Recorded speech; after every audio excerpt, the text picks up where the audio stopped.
सुनी ना। हाँ हाँ लाल चुनरिया चोहर जन में चमके माई के मालिन चढ़ा दे तू। हरे लाल रंग फुलवा सफेद रंग डोरावा, हाँ लाल रंग फुलवा सफेद रंग डोरावा मालिन हरवा बना दे तू।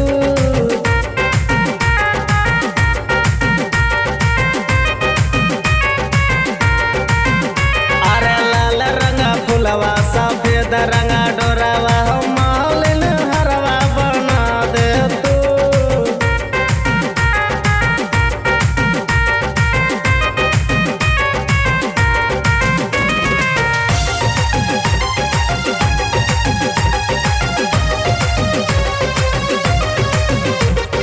बात सुनो ए मालिनिया माई जैसन केहू दुनिया में।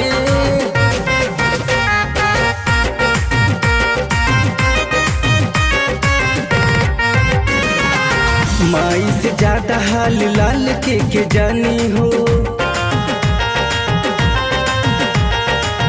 बिन बतवले दुख उहे पहचानी हो। बारही माई के बड़ा बखन बहाए हो मालिनिया, बन जाला बिगड़ल काम हो नाम जाने सारी दुनिया। माई से ज्यादा हाल लाल के जानी हो, बिन बतवले दुख उहे पहचानी हो। माई के खुश करे के मालिनिया, हाँ हाँ माई के खुश करी कैसे मालिनिया, कवनो जतन बता दे तू। लाल रंग फुलवा सफेद रंग डोरावा, लाल रंग फुलवा सफेद रंग डोरावा मालिन हरवा बना दे तू।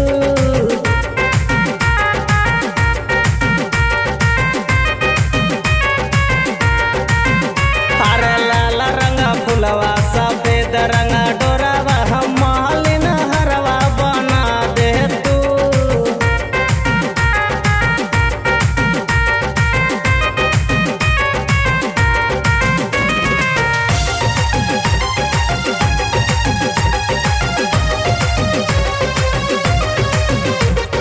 लाली लाली बिंदिया लाली चुनरी भावे माई के,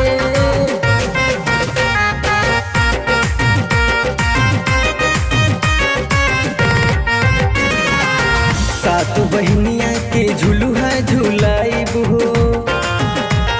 ए मालिन सुना, हाँ गा के भजन माँ बराही के मनाइब हो। बरहु बजन बजवाई बकरबा जगराता हो मालिन, खुश हुई है देखी के माई हो ऐसन बुझाता हो मालिन। सातो बहनिया के झुलुहा झुलाइब हो, गा के भजन माँ बराही के मनाइब हो। राजू रवि कहे रानीगंज से, राजू रवि कहे रानीगंज से सोरहो सिंगरवा मंगा दे तू हो। हरे लाल रंग फुलवा सफेद रंग डोरावा, लाल रंग फुलवा सफेद रंग डोरावा मालिन हरवा बना